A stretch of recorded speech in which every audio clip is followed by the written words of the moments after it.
네, 우리는 지난 주일에 감사에 대해서 함께 나누었습니다. 감사의 힘이 얼마나 큰지, 그런 세 가지 감사를 하자.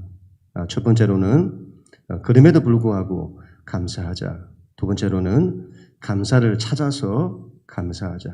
세 번째는 하나님이 이제 이루어 주실 줄 믿고 미리 감사하자. 그렇게 나누었죠. 어떻게 한 주간 동안 감사를 해보셨습니까? 어떤 학생은 시험 준비로 스트레스를 받다가 그래도 감사하자 그랬다고 해요. 우리 집의 둘째는 회사에서 사람 때문에 열받았는데 감사하자. 그리고 노트에 적었다고 하는 거예요. 하나님 그럼에도 이로저로해서 감사해요. 적었다는 거죠. 그런 거 보면 젊은 친구들이 또 그런 것도 잘하는 것 같습니다. 저도 종이에 적어서 감사를 했습니다. 적어보니까 더 분명하고 힘이 있는 것 같아요. 감사가 얼마나 좋은지. 근데 여러분, 감사보다 더 어려운 게 뭔지 아세요? 감사보다 더 어려운 것. 감사는 그럼에도 불구하고 하나님 감사합니다. 이렇게 할 수 있을 것 같아요. 그런데 이건 쉽지가 않다. 바로 평안입니다. 평안. 평안하라. 하나님이 우리에게 평안하라 하세요. 어떻게 평안하냐는 거예요.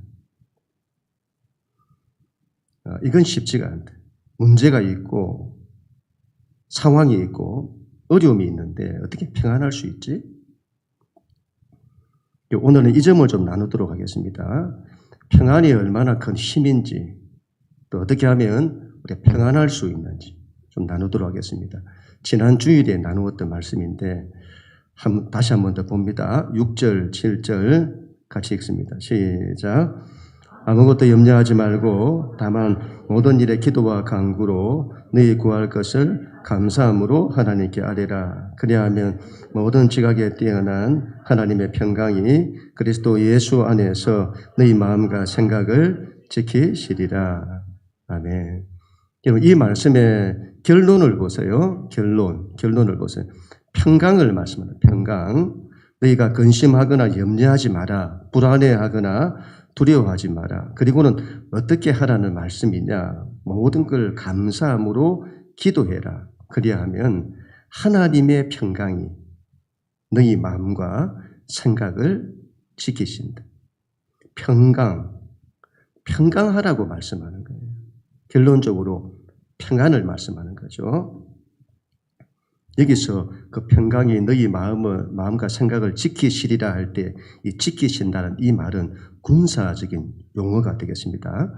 다르게 말하면 이 평안이라고 하는 것은 가만히 있으면 오는 것이 아니고 이건 지켜내는 거다. 적들로부터 지켜내는 거다. 이런 근심, 염려, 불안, 두려움 이런 것들이 전부 우리의 적들인데 이게 우리를 공격한다는 거죠. 우리의 마음을 공격하고 우리의 생각을 공격하는 겁니다. 그것들과 싸워서 너희 마음과 생각을 지켜내야 된다. 이 평안을 잃지 않도록 지켜내야 된다. 여러분, 우리는 평안을 아무런 문제가 없는 상태, 내 삶에 아무런 문제가 없을 때, 그때 오는 평안, 그렇게 생각합니다만은 성경은 다르게 말합니다. 문제가 없는 상태가 아니라 문제가 있는데 그 문제와 싸워서 지켜내는 거다. 그래서 시험이 있을 때 염려가 되잖아요. 평안하고 싶어요, 그때. 그럼 가만히 있으면 평안이 오냐? 아니다, 이 말이죠. 싸워서 평안을 지켜내야 한다. 우리 학생들이 학교 진학이나 또 청년들은 직장이나 미래로 불안해하고 염려가 되잖아요. 가만히 있으면 그러면 평안이란 것이 오냐? 그렇지 않다. 싸워서 평안을 지켜내야 한다는 거죠. 그림을 하나 보도록 하겠습니다. 평안을 말할 때에 히브리어로 샬롬이다. 샬롬. 그 다음 거 한번 보여주세요. 다음 거. 샬롬이라고 하거든요. 히브리어가 샬롬인데 처음 오는 글자가 쉰이라고 해요. 쉰.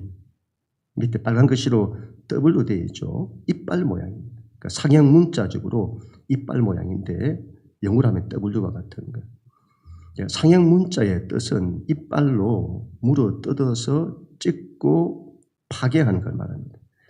살려옴이란 이 히브리어의 끝에가 맴이라고 하는데 저 단어가 맴인데 맴은 혼돈을 말합니다. 물을 말해요. 물. 이게 지금 맴이 물인데 혼돈의 물을 말하는 겁니다. 우리 삶의 혼돈, 문제 이런 거죠. 샬롬이라는 것은 뭐냐 할 때 우리가 샬롬 인사하잖아요. 평안 이렇게 인사하는데 이건 가만히 있으면 오는 게 아니고 혼돈의 물을 찢어서 문제를 찢어서 만들어내는 거다. 아무런 문제가 없는 평안이 아니라 문제가 있어요. 우리 삶에 문제들이 많습니다. 문제가 있다.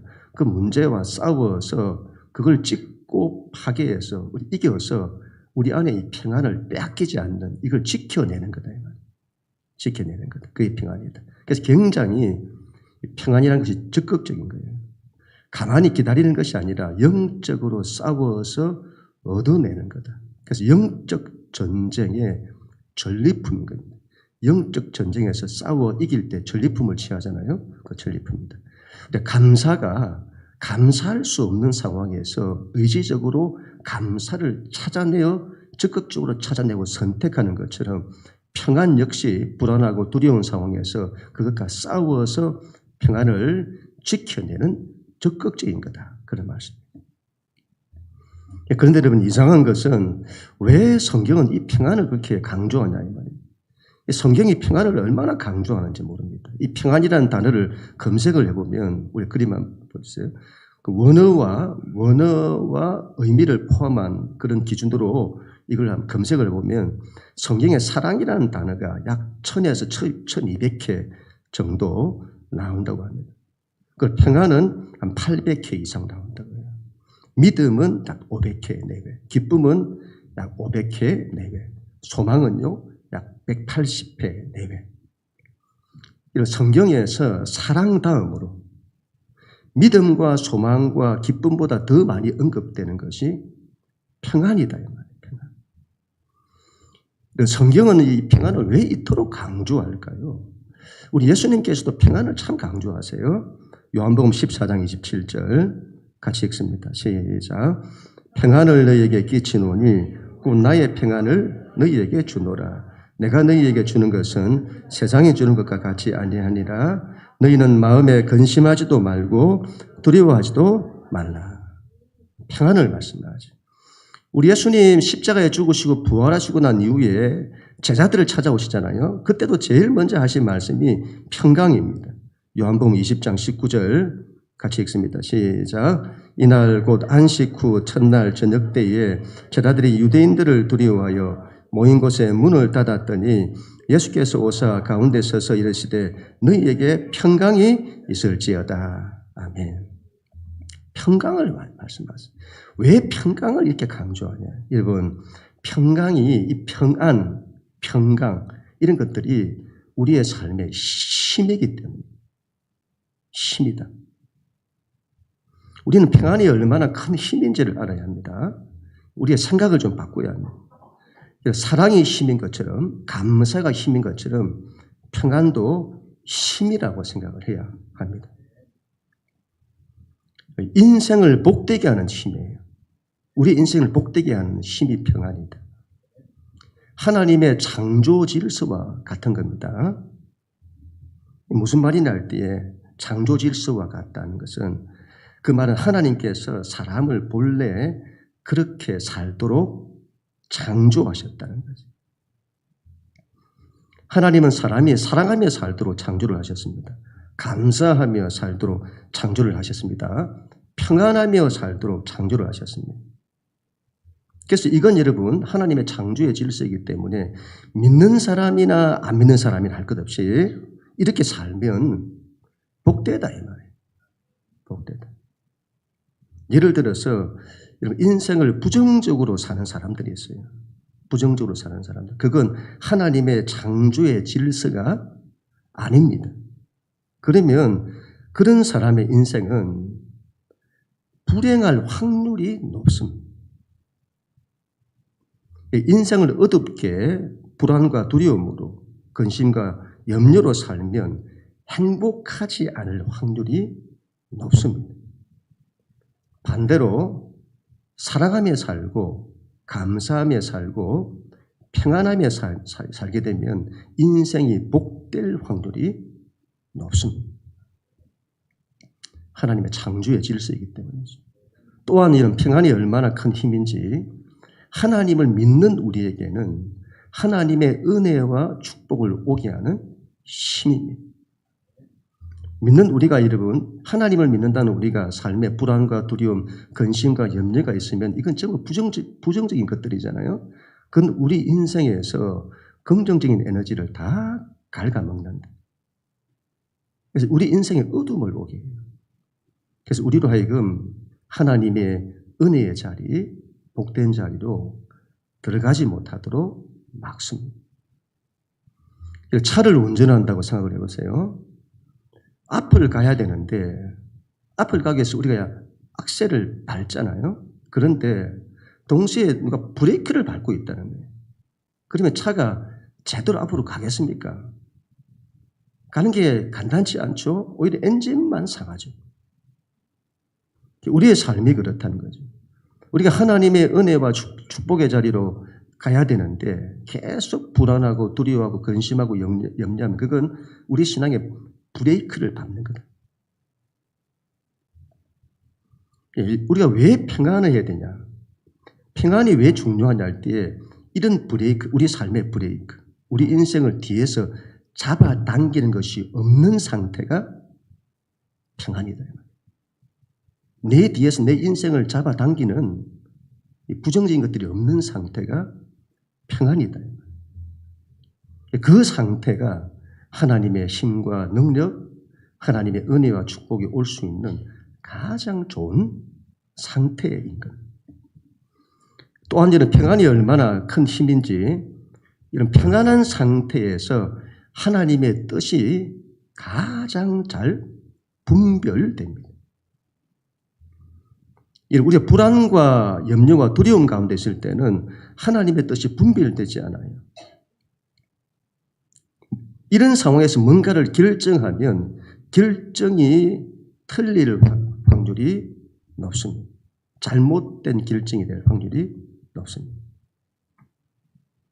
이런 시험 볼 때도 이런 불안하고 염려하면 어떻게 되죠? 불안하고 염려한 가운데 시험을 보면 아는 것도 틀리죠. 그리 됩니다. 평안한 가운데서 시험을 보면 제 실력이 나오는 거죠. 그래서 여러분, 우리가 평안할 때에 하나님의 답도 제일 잘 보인다. 그만큼 이런 평안이 중요한 것입니다. 또한 평안이 얼마나 큰 힘인지 우리가 하나님을 신뢰할 수 있는 가장 좋은 상태로 우리를 만들어줍니다. 우리 안에 불안과 두려움의 것들이 많이 있으면 믿음이 잘 일어나지를 않아요. 믿음이 안 일어난다. 오히려 하나님께 대한 불신이 일어납니다.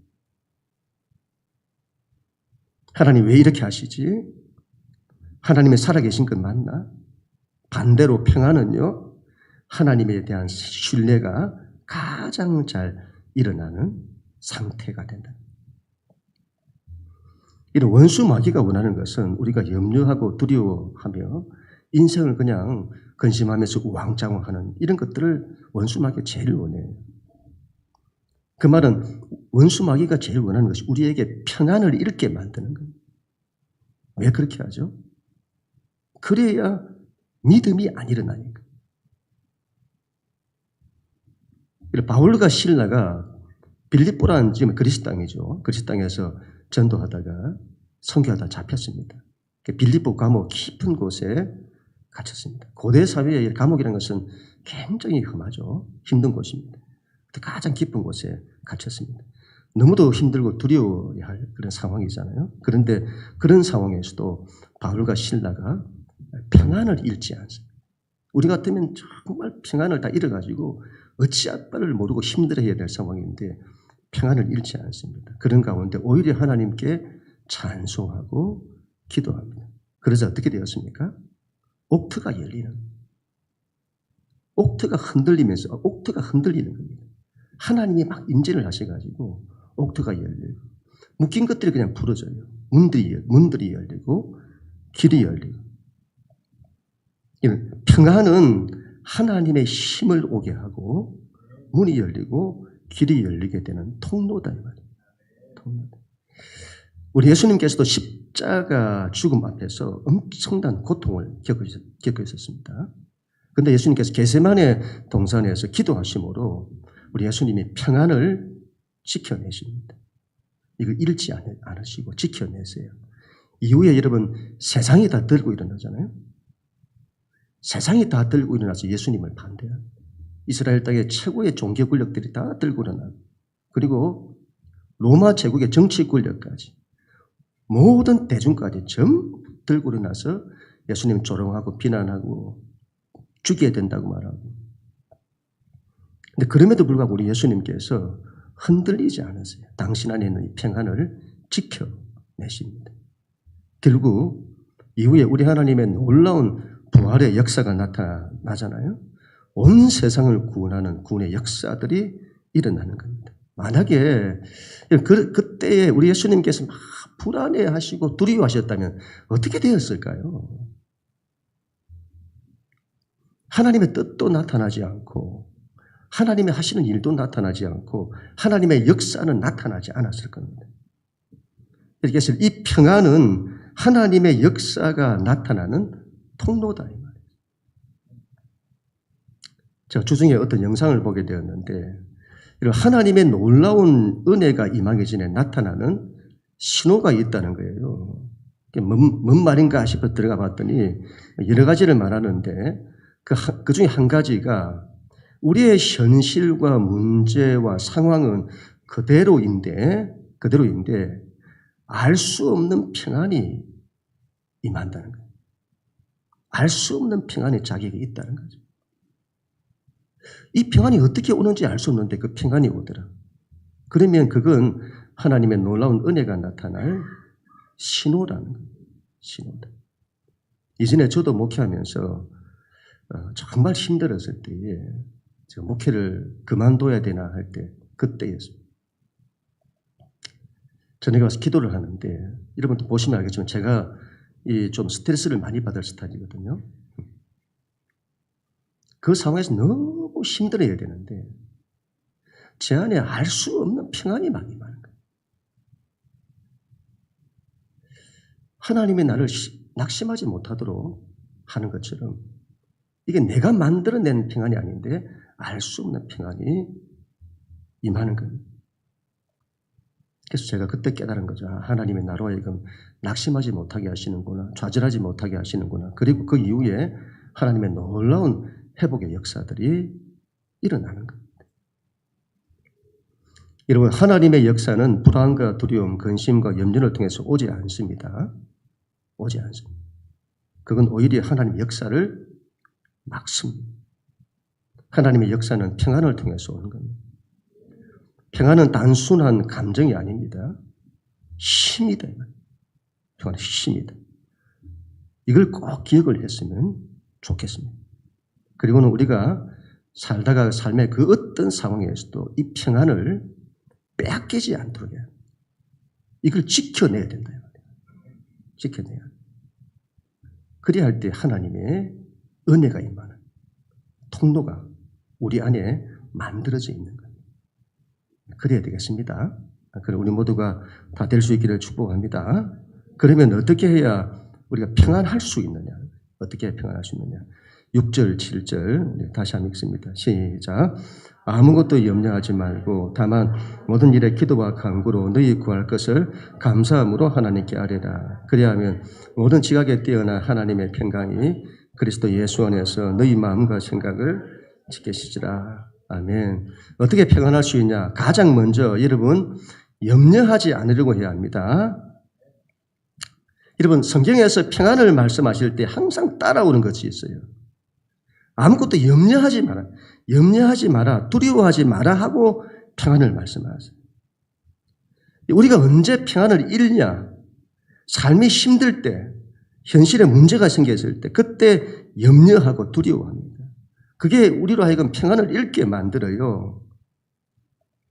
그래서 우리가 평안을 지켜내기 위해서는 가장 먼저 불안과 두려움, 염려와 근심 이런 것들과 싸워서 이기려고요. 우리의 문제는 우리가 그것들과 싸우려고 하지 않아요. 우리가 이런 것들과 싸우려고 하지 않는다. 불안과 염려, 두려움, 근심 이런 것들과 싸우려고 하지 않는다. 그럴 수 있다고 생각합니다. 아니 염려가 되는데 염려를 해야지 그렇게 여겨요. 그러니까 싸워야 된다는 생각을 안 한다. 저도 어머니에게 어머니가 건강에 대한 염려증이 많으신데 염려하지 마시라 하면 알겠다. 근데 염려하세요. 왜 자꾸 염려하시냐?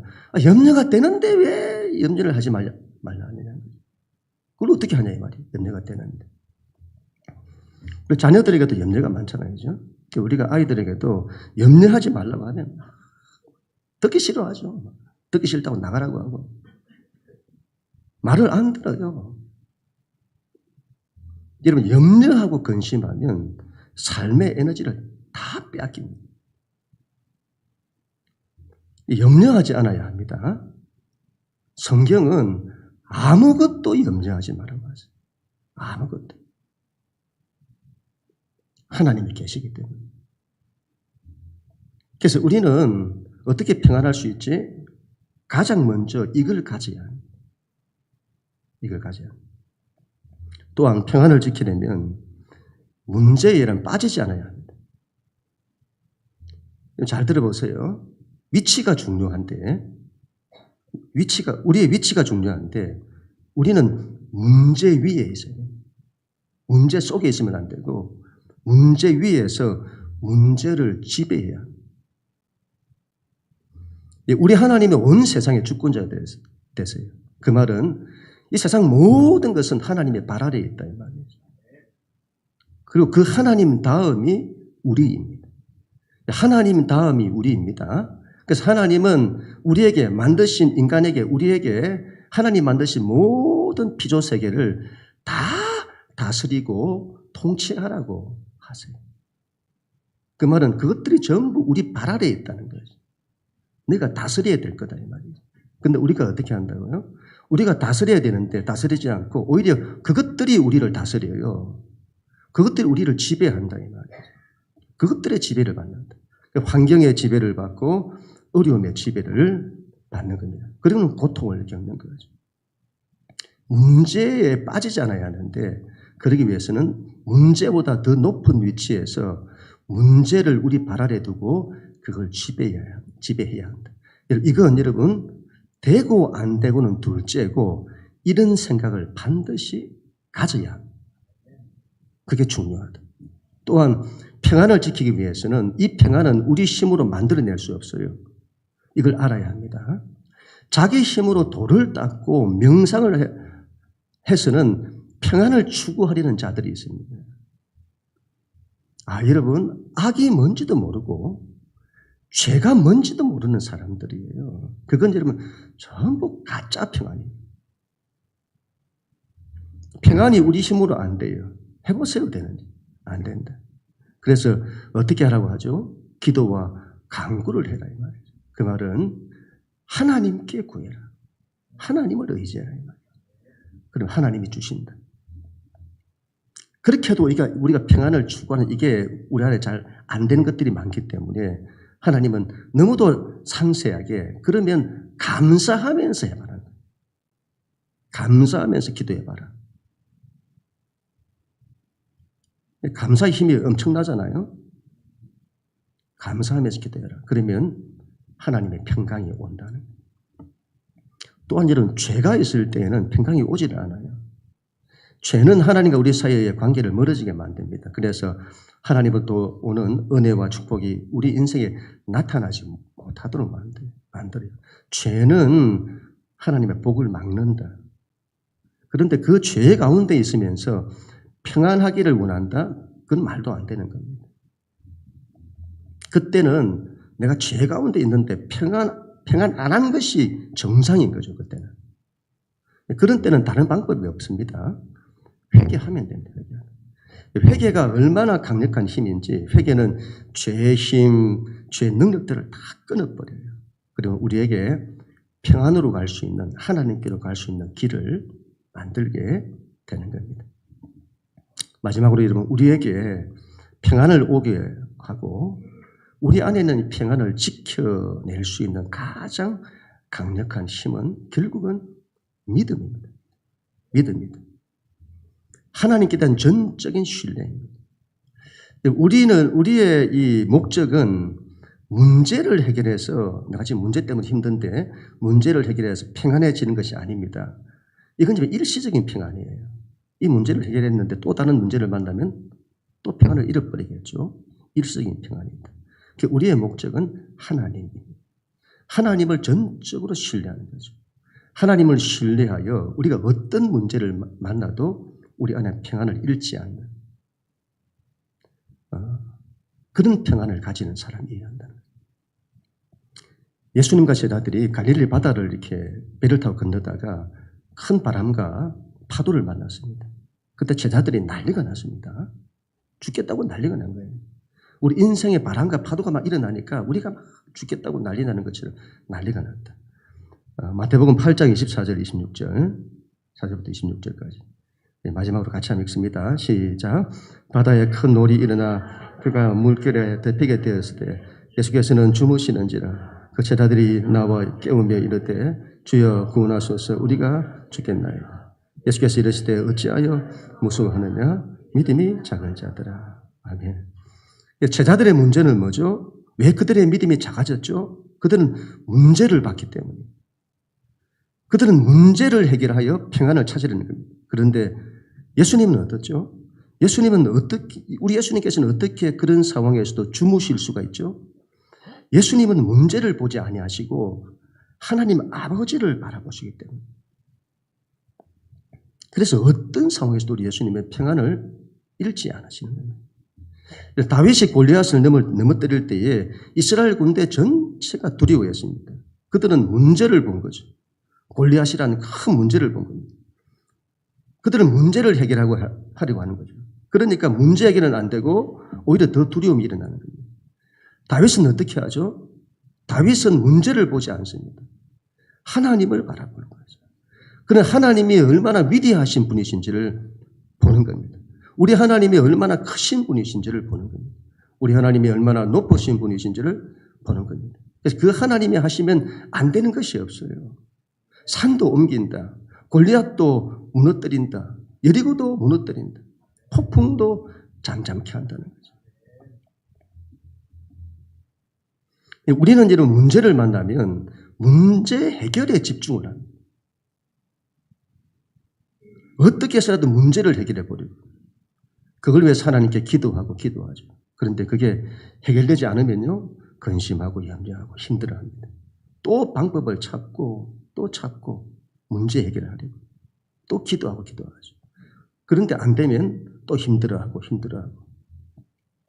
그러면 신앙이 우리가 하나님을 믿고 의지한다는데 우리의 삶에 평안이 없어요. 평안이 없다. 왜 그럴까? 우리가 현실과 상황과 문제에 너무 집중하기 때문에. 이런 문제 해결에 집중하지 마시고 하나님께 집중해 보세요. 문제가 있을 그런 때일수록 문제를 바라보지 마시고 하나님만 바라보세요. 문제를 해결해야 되는데 그렇게 하지 마시고 딱 그런 상황이 생기면 내가 하나님을 더 신뢰해야지. 그렇게 해보세요. 하나님을 자꾸 바라보면 평안이 와요. 문제가 그대로 있어도 평안이 옵니다. 그리고 그 평안, 문제가 있는데 평안이 내 안에 임하고 그 평안 가운데서 하나님을 바라보게 되면 놀라운 믿음들이 일어납니다. 이상해요, 여러분. 그렇게 됩니다. 해보세요. 문제가 있는데 하나님을 바라봄으로 평안이 임하고 그 평안 가운데서 우리가 하나님 앞에 믿음으로 나아가고자 할 때는 놀라운 믿음들이 일어난다. 하나님께서 놀라운 일을 이루실 거다. 모든 지각에 뛰어난 우리 하나님의 역사가 우리의 생각과 모든 걸 지키실 거다. 그런 믿음들이 일어나는 겁니다. 그러면 우리가 문제를 해결하는 데 집중할 때는 문제까지도 해결 안 되는데, 근데 하나님을 신뢰하는 믿음을 가지면 평안도 오고 믿음도 더 일어나고, 하나님은 우리의 믿음의 역사하시잖아요. 그러니 믿음이 더 일어나니 문제도 해결되는 거예요. 문제 해결은 우리가 문제 해결에 집중해서 그걸 위해서 강구할 때 일어나는 게 아니고, 하나님께 집중하여 믿음이 일어나면 문제까지도 해결된다 이거예요. 믿습니다. 그래서 이번 한 주간은 여러분, 우리가 삶에 이런저런 문제가 있잖아요. 문제가 해결되기를 우리가 기도하기 전에 하나님을 신뢰하는 믿음을 가지고 여러분, 우리 안에 있는 평안을 지켜내는, 우리 안에 평안을 잃지 않고 이 평안을 지켜내는 그 싸움을 여러분 한번 해 보십시다. 그리고 평안 가운데서 믿음으로 고백하는 거죠. 하나님께서 나를 지키신다. 하나님이 나를 축복하신다. 하나님의 나를 보호하신다. 하나님께서 문을 여신다. 하나님께서 길을 여신다. 우리가 다른 이들을 위해서 중보기도 할 때도, 우리가 중보기도 할 때도 어떻게 하는 거 보면 막 근심하고 염려하면서 다른 이를 위해 중보기도 해요. 그거 안 된다 이 말이에요. 하나님께 대한 전적인 신뢰를 가지고 평안한 가운데서 믿음으로 강구해야 하는 겁니다. 그래야 할 때 하나님의 은혜가 임하는 거고, 길이 열리는 거고, 문이 열리는 거다. 네, 그렇게 될 줄로 믿습니다. 그런 우리 모두가 다 될 수 있기를 주님 이름으로 간절히 축원합니다.